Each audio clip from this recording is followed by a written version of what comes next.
তো আল্লাহ তাবারক ওয়া তাআলা কোরআনে পাকে বলেন, বান্দা আমার, এই দুনিয়া থেকে যখন বিদায় নিবা, বিদায় নেওয়ার পরে আমার কাছে, আমার আদালতে তোমাকে হাজিরি দিতে হবে।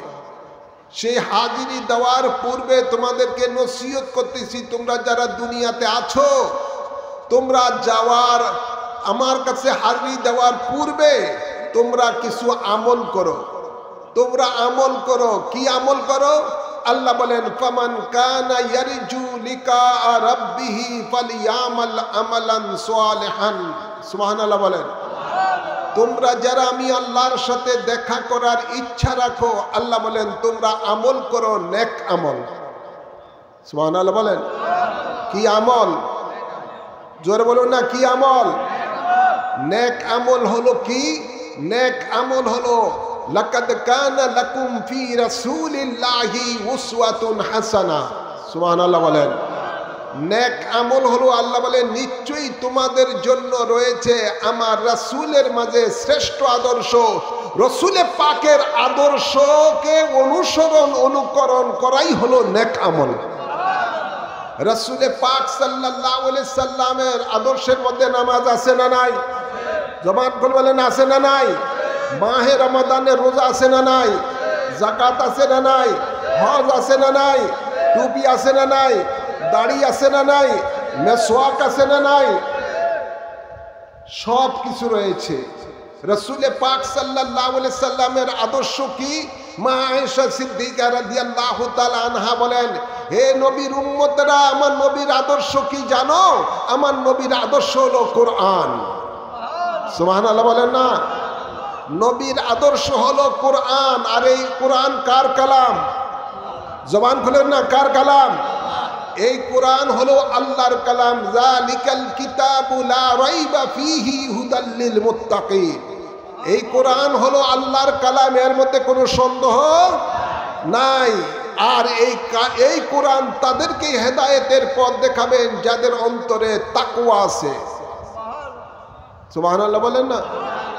ভাইরা আমার, বাবারা আমার, খুব খেয়াল করে শুনুন। রাসূলে পাক সাল্লাল্লাহু আলাইহি ওয়াসাল্লামের জিন্দেগি আমাদের হলো বন্দেগি।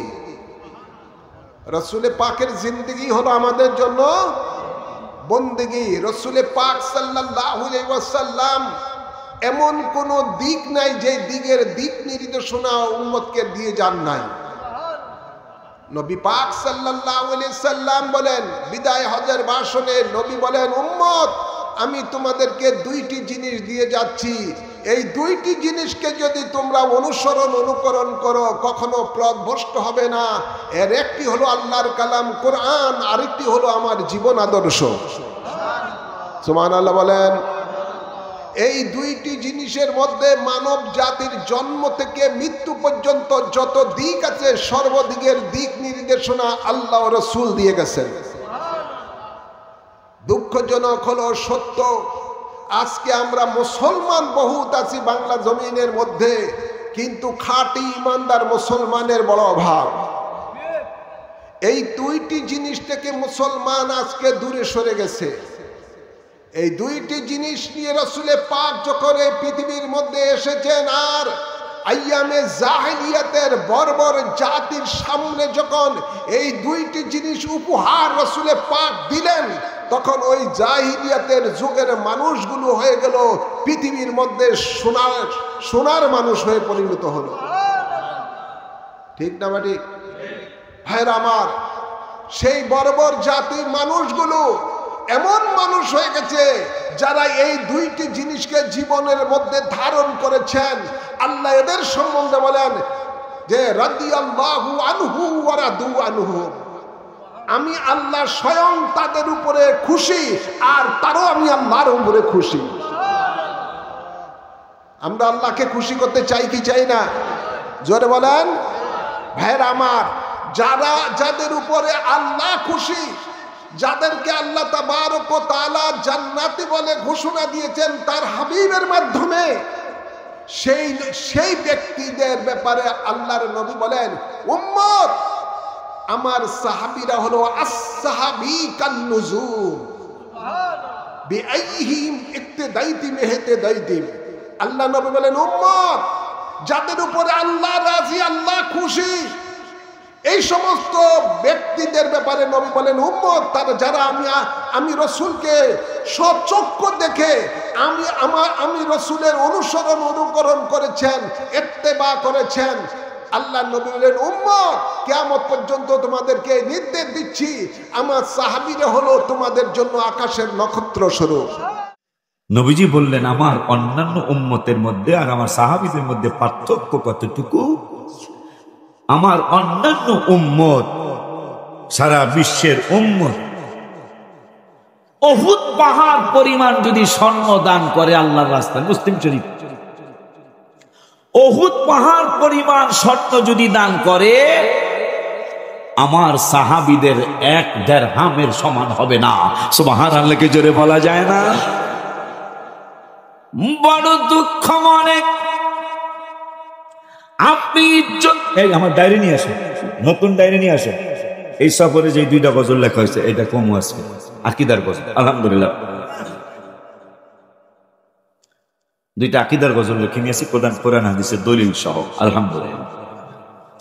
আব্বা জানলানি আমার 1,24,000 সাহাবী যাদের জন্য কোরআনে আসছে রাদিয়াল্লাহু আনহুম ওয়া রাদু আন, যাদের জন্য কোরআনে আসছে লাকাদ রাদিয়াল্লাহু আনিল মুমিনিনা ইদ বাআসা ইদ ইউবাইউনাকা তাহতাশ শাজারা, যাদের জন্য কোরআনে আসছে উহিল্লা লাকুম লাইলাতাশ সিয়ামির রাফাতু ইলা নিসাইকুম হুন্না লিবাসুল লাকুম ওয়া আনতুম লিবাসুল লাহুন্না, যাদের শানে 10 পারার 12 পৃষ্ঠায় আসছে ইয়াকুলু লিসাহিবিহি লা তাহজান ইন্নাল্লাহা মা'না, যাদের জন্য কোরআনের 26 পারা 11 পৃষ্ঠা প্রথম আয়াতে আসছে ইন্নাল্লাযীনা ইউবাইউনাকা ইন্নামা ইউবাইউনাল্লাহ, যাদের জন্য কোরআনে 26 পারা আর এক জায়গায় আসছে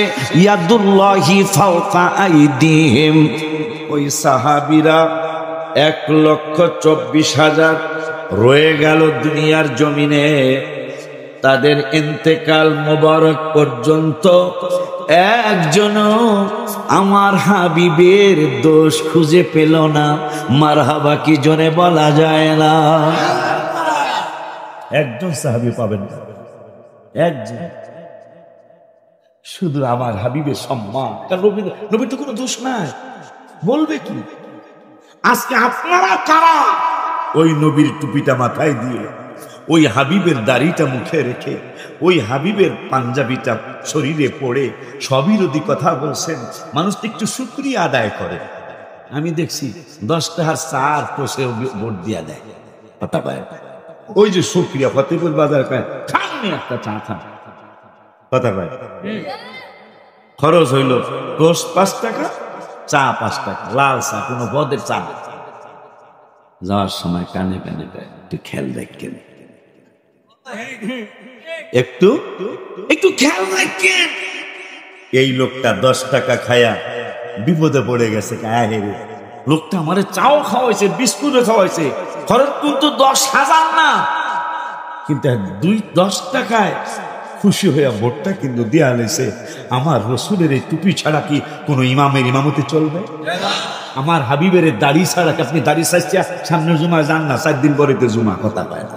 খালি পরীক্ষা করেন, নবী ছাড়া আপনার চাকরি হয়নি।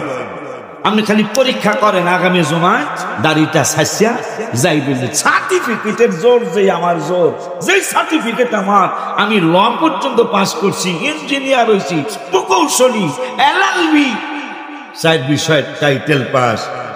দেখি দাড়ি ওলুল্লাহ সে কি দাড়ি ছাড়া বলব না? দাড়ি আমার মনে হয় যেই বেড়ায় ওই ঠেলা গাড়ি ঠেলে, রিক্সাও তো তখন আলাদা আপডেট হয়েছে। আগে দেখছি আমার গাড়ি আগে যায়, আমার গাড়ির 60 চাকা 60টা। পরে আমি কি করবো? আমি আমার ড্রাইভার নতুন, আমার ড্রাইভার কিন্তু অনেক পুরান ড্রাইভার, 60 কেন এখন তোমারও ইঞ্জিন আছে, আমারও ইঞ্জিন আছে, কথা ঠিক কিনা? ফতুয়া সে দেওয়া লাগবে না। যে বেটার গাড়িতে এখনো ইঞ্জিন ঢুকে নেই, ঠেলা গাড়ি এলায় যদি ইমাম সাবরে দেখে দাড়ি চাচা, হুজুর ইউ আর গেট আউট, কথা ভাই হুজুর বলবে আমি 4 বিষয়ে টাইটেল পাস।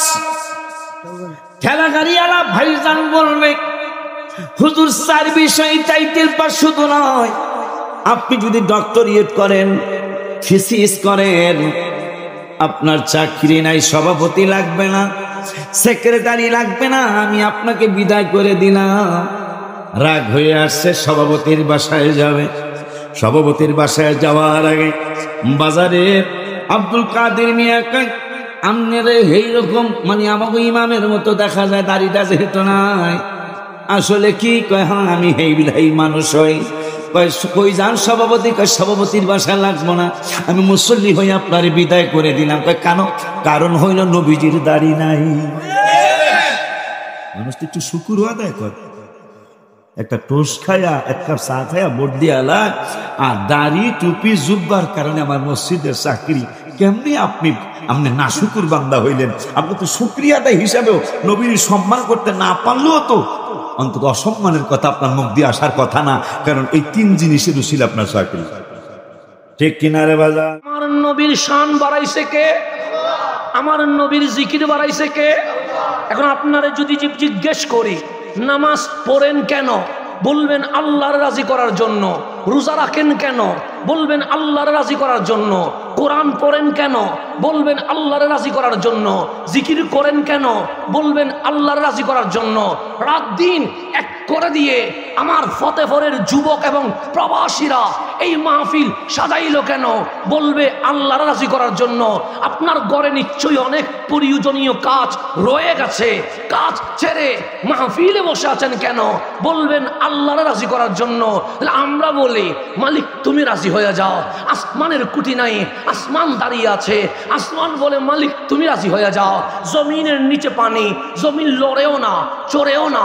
জিজ্ঞেস করেন জমিন তুমি কি ররা, স্থির আছো কেন, বলবে মালিক রাজি করার জন্য। বাবা আদম 300 বছর কেঁদেছে, জিজ্ঞেস করেন ওগো বাবা কাঁদলেন কেন, যে মাওলার রাজি করার জন্য। আইয়ুব আলাইহিস সালামের গায়ে পোকা এসে মাংস কাটছে, এরপরও বলছে আলহামদুলিল্লাহ। আইয়ুব আলহামদুলিল্লাহ কেন বললেন, সে মাওলার রাজি করার জন্য।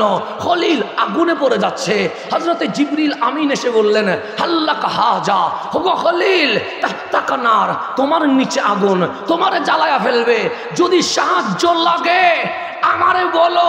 খলিল আমার 600 পাখা, এক পাখার বাড়ি মারলে আগুন নিভে যাবে। লাগবে না, লাগবে না, এটা বলে আমার ডিস্টার্ব, মনোযোগ নষ্ট হবে। লাগবে না, লাগবে না, আমার মনোযোগ নষ্ট হবে। হ্যাঁ দেন না, হ্যাঁ মনোযোগ নষ্ট হইলে আবার ফিরে আনতে একটু ঝামেলা আছে, কারণ বিষয় অনেক বড়।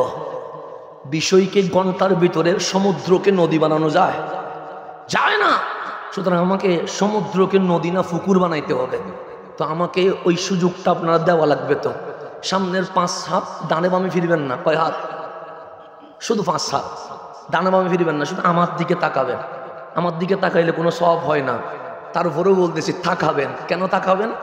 আমি যেন আমার বক্তব্যটা আপনার কাছে পৌঁছাইয়া দিতে পারি। এত দূরে কি প্রতিদিন আসতে পারবো? আর যদি কালকে মারা যায় কখনো দেখা হবে? তো আমার লাস্ট মোমেন্টে এসে আমি যদি আপনাদেরকে, মানুষ তো মরণশীল, প্রত্যেকটা সময় তো আমার মরণের জন্য অপেক্ষা করতে হয়। তো সেই জন্য আপনাদেরকে যদি আমি দাওয়াতটা পৌঁছাইতে পারি, আমার কালকে হাসরের ময়দানে আল্লাহ জিজ্ঞেস করবে না বান্দা তুই চট্টগ্রামের জামিয়া আহমদিয়াতে পড়েছিস, তুই আল আজহার ইউনিভার্সিটিতে পড়েছিস, কয়জনের মুসলমান বানাইছস? জিজ্ঞেস করবে না, কিন্তু আমার এটা জিজ্ঞেস করবে তুই যে পড়ছিলি কয়জনরে দাওয়াত দিছস। দাওয়াত দেওয়া আমার কাজ, হেদায়েতের মালিককে আল্লাহ। কাউরে জোর করে মুসলমান বানাইতে পারবো না, কিন্তু দাওয়াত তো দিতে হবে, কারণ আমাকে জিজ্ঞেস করা হবে তোকে যে আমি পাঠিয়েছিলাম মিশরে পড়ার তৌফিক দিয়েছিলাম, দাওয়াত দিয়েছিস, সেই জন্য একটা সেকেন্ড আমার অপচয় করার কোনো সুযোগ। আমাকে কোরআন সুন্নাহর কথা বলতে তো 5 হাত যদি মনোযোগ থাকেন, আমি একদম ডানে বামে থাকাবো না, আর পিছনে কি ওর সেটাও দেখলাম না।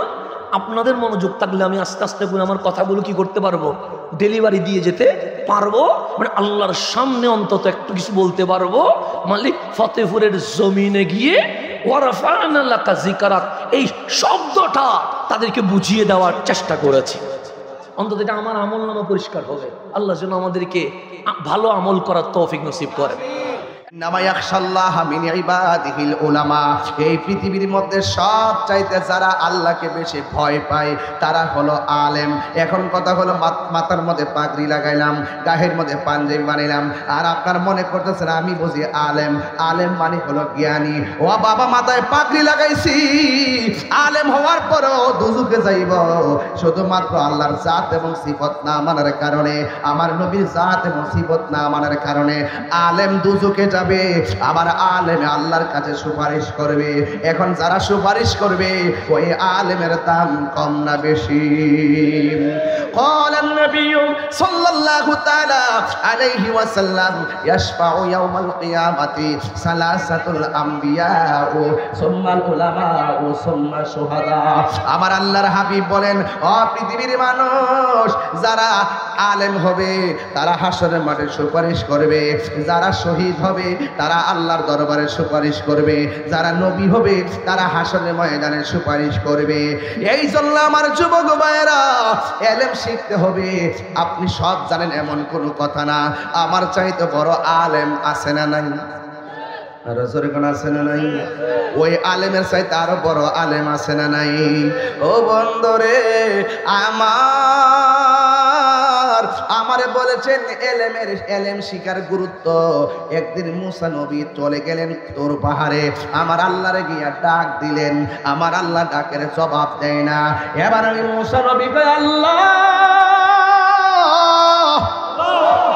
ও আল্লাহ, জীবনে তোমার কোনোদিন একটা ডাকের বেশি দুইটা ডাক দেওয়া লাগে নাই, আজকে তোমার আমি এত ডাক দিই তুমি জবাব দেও না কেন? আল্লাহ ডাক দিয়ে বলে, মুসা জি, আজকে জবাব দেই না, তুমি একটু বড় হুজুরগিরি করছো। কয় কেমনে? কয় একজন মানুষ তোমারে প্রশ্ন করছে, ও মুসা নবী গো, আপনি তো আমাদের নবী, আপনার সঙ্গে আমার আল্লাহ কথা বলে, আপনার চাইতে পৃথিবীতে আর বড় কেউ নাই। মুসা নবী একটু চুপ চুপ ভাব ধরছে, আর কি একটু ভাব ধরছে। এই ভাব ধরাটাকে আমার আল্লাহ বড় মাইন্ড করে ফেলাইছে। আল্লাহ ডাক দিয়া গো, মুসা তোমার চাইতে আরো বড় জ্ঞানী আছে রে।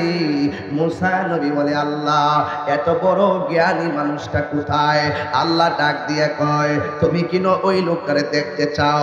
আবার কয়, আমি দেখতে চাই। ও আল্লাহ, উনাকে পাবো কোথায়? আল্লাহ ডাক দিয়া বলেন, তোমার সঙ্গে একটা সফর সঙ্গী লইবা, তোমার সঙ্গে সফর সঙ্গী লইয়া তুমি কড়াইয়ের মধ্যে ফালাই একটা মাছ ভাজি করবা। মাছটারে ভাজি কইরা কড়াইয়ের মধ্যে লইয়া ওই সফর সঙ্গী নিয়া নৌকার মধ্যে উঠবা, সাগরের মধ্যে নৌকাটা ছাইরা দিবা। যেই জায়গায় গেলে ও নৌকার মধ্যে যাওয়ার পরে যেই জায়গায় ভাজা মাছটা জেতা হইয়া নদীর মধ্যে লাফ দিয়ে পড়ে যাবে, ওই জায়গার ভিতরেই হবে আমার সেই প্রেমিকের খেলা। প্রাণ দয়াল রে,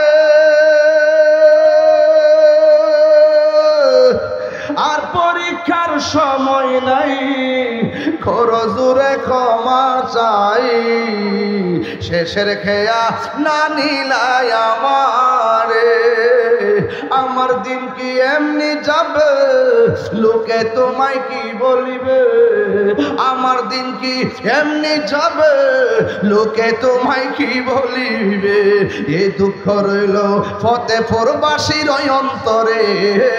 প্রাণ দয়াল রে, সন্ধ্যা হইল ডাকে দিলে না মোরে, সন্ধ্যা হইল ডাক দিলে না মোরে। প্রাণ দয়াল রে, সন্ধ্যা হইল ডাকে দিলে না মোরে। প্রাণ দয়াল রে,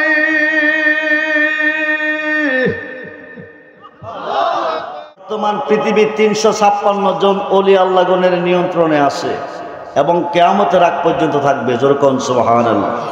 তার মধ্যে প্রথম প্রধান হচ্ছে হুজুর গাউসে পাক আব্দুল কাদের জিলানী আল হাসান হুসাইনি আল বাগদাদি রাদিয়াল্লাহু তাআলা, যিনি বলছেন, মাশরিকে যদি কেউ বিপদে পড়ে আমাকে স্মরণ করে, মাগরিব থেকে আমি তার উদ্ধার করি। গোমের ঘরে যদি কাপড়টা হইয়া পইরা যায়, আমি গোমের ঘরে হাত বাড়াইয়া পরাইয়া দিতে পারি। আপনি মুসিবতে পড়ে আল্লাহকে স্মরণ করুন, আল্লাহ আপনাকে উদ্ধার করবে না, উদ্ধার করবে আপনার মুর্শিদে। উদ্ধার করবে কে? আপনার মুর্শিদে। এটা আমাদের সুন্নি জামাতের দলিল না। মুসিবতে পড়ে আল্লাহকে স্মরণ করলে উদ্ধার করে পীরে, এটা তাদের দলিল যারা মাজার মানে না, যারা পীর মানে না, যারা অলি মানে না, যারা মুর্শিদ মানে না। কিতাবের নাম আলিফাজাতুল উলুম, খণ্ড নাম্বার 7, পৃষ্ঠা নাম্বার 465। মাওলানা আশরাফ আলী থানবী, ওহাবিদের বড় হুজুর, সুন্নিদের বড় হুজুর আলা হযরত ফাজিল বেরলভী মোহাম্মদ রাজাহান রাদিয়াল্লাহু তাআলা, আর ওহাবিদের বড় হুজুর মাওলানা আশরাফ আলী থানবী, যাকে তারা হাকিমুল উম্মত মানে। ওনার পীর হলো মাওলানা শেখ মুহাম্মদ। শেখ মুহাম্মদের পীর হলো হাজী আমদাদুল্লাহ মুহাজের মক্কি। হাজী আমদাদুল্লাহ মুহাজের মক্কির পীর হলো নূর মোহাম্মদ জানজনবী। ভারতের থানাবুন থেকে, কোন জায়গা থেকে? ভারতের থানাবুন থেকে শেখ আশরাফ আলী থানবী সাহেবের পীর মাওলানা শেখ মুহাম্মদ হজ করার জন্য রওনা দিছে, আরব দেশে যাবে। কোন দেশে? ওই যুগে প্লেন ছিল না, পায়ে খেটে যেত আরব সাগরের পার। আরব সাগর পাড়ি দিত জাহাজ দিয়ে। ভারতের থানাবুন থেকে হাঁটতে হাঁটতে আরব সাগরের পার গেছেন, জাহাজের মধ্যে উঠছেন, জাহাজ স্টার্ট করলেন। জাহাজটা সাগরের মধ্যে চলে গেছে। কই গেছে? সাগরের মধ্যে চলে গেছে। ঘূর্ণিঝড়ে লাগল হয়েছে। কি জ্বর? কি জ্বর? আরব সাগরে ঘূর্ণিঝড় কেমন অবস্থা হবে? ভয়ঙ্কর অবস্থা। বড় বড় ডেওয়াইসা ধাক্কা হইতেছে, ডুবু ডুবু বাপ। এমন সময় জাহাজের স্টারও বন্ধ হয়ে গেছে। বিপদ কই দিকে? একদিকে ডুবু ডুবু বাপ কোন সময় ডুবে যায় ঘূর্ণিঝড়ে, আরেকদিকে স্টার বন্ধ হয়ে গেছে। এখন ড্রাইভার আপ্রাণ চেষ্টা করতেছে, কিন্তু জাহাজ স্টার হচ্ছে না। শেষ পর্যন্ত হাজী সাহেব, যদি মক্কা যেতে চান, হজ যদি করতে চান, আরব সাগর পার হইতে চান, তাইলে আল্লাহ ছাড়া দরদি আর কেহ? আল্লাহকে ডাকুন। কাকে ডাকুন? জাহাজে বসে বসে ডাকতেছে আল্লাহ হু, আল্লাহ হু, আল্লাহ হু। কাকে স্মরণ করতেছে? আল্লাহকে। হঠাৎ করে দেখেন কে যেন আসিয়া সাগরে নামছে। নাইমা জাহাজটা কাঁধে নিয়ে মক্কার কিনারে বেরাইতেছে। জোরে কোন সুবহানাল্লাহ। ডাকছে কারে? নামলো কে? সাগরের মধ্যে নামছে, জাহাজটা কাঁধে করে মক্কার কিনারে নিয়ে যাইতেছে। বিরাইয়া দিয়া চলে আসছে। শেখ মুহাম্মদ সাহেব হজ কইরা দেশে আইসা, এক হজটা যখন কইরাইছি, আমি আমার পীর সাহেবের লোক একটু সাক্ষাৎ করে আসি, দেখা করে আসি। যাইয়া দেখে একটা বিজা লঙ্গি, কি লঙ্গি ফেলে রাখছে। এক বক্তর লঙ্গিটা দৌত করে নিয়ে আসে। এখন যিনি হজ করে আসছেন তিনি কবাদান লঙ্গিটা আমি দৌত করব, নিয়ে যাও। বিজা লঙ্গি হাতে নিলেন। আরব সাগরে লোনা পানির গন্ধ নাকে লাগতেছে। বিজা লঙ্গিতে কিসের গন্ধ? জোরে বলেন, কিসের গন্ধ? হুজুর বিষয় কি? কিছুদিন পূর্বে হজ করতে মক্কায় গিয়েছিলাম। আরব সাগরে বিপদে পড়ে ঘূর্ণিঝড়ের কবলে। বড় বড় ঢেউ এসে ধাক্কা লাগতেছে। জাহাজের মধ্যে কোন সময় ডুবে যাই। পানি ছিটে ভিতরে পড়েছে, নাকে মুখে পানি পড়েছে। ওই পানির মধ্যে যে গন্ধ পেয়েছি, আপনার ভিজা লুঙ্গিতে ওই গন্ধ পাইতেছি। হাজী আমদাদুল্লাহ মুহাজের মক্কি কয়, তুমি যখন হজ করতে গিয়ে আরব সাগরে মুসিবতে পড়ে গেছো, বিপদে পড়ে গেছো, আল্লাহু আল্লাহু জিকির করতেছ। আমি ভারতের থানাবুন থেকে কাশফুল কুবুর মোরাক্কাবার ভিতরে দেখতেছি আমার ভক্ত মৃত্যুর সাথে লড়াই করতেছে। মরে যাবে, নামের কলঙ্কি হবে।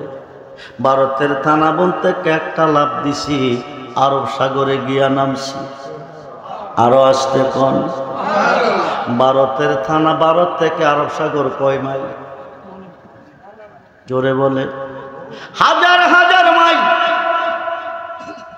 দেওবন্দের একজন বড় আলেম রশিদ আহমদ গাঙ্গুহি ফতোয়ায়ে রশিদিয়ার মধ্যে লিখেছে, আল্লাহর অলিগণ কোন যানবাহন ছাড়া হাজার হাজার মাইল পথ সেকেন্ডে অতিক্রম করতে পারে। বন্ধুরে, হাজী আমদাদুল্লাহ মুহাজের মুখ কি কয়, ভক্ত বিপদে পড়ে গেছে, পড়ে যাবে, আমি বসে থাকবো, হইতে পারে না। ভারতের থানাবন থেকে একটা লাভ দিছি, আরব সাগরের মধ্যে গিয়া নামছি, জাহাজটা কাঁধে করে মক্কার কিনারে বিরাইয়া তোমার হজ করে আনছি, হজ করে আনছি। ওই দিন এই লঙ্গিটা ছিল আমার পরনে। জোরে কোন সুবহানাল্লাহ।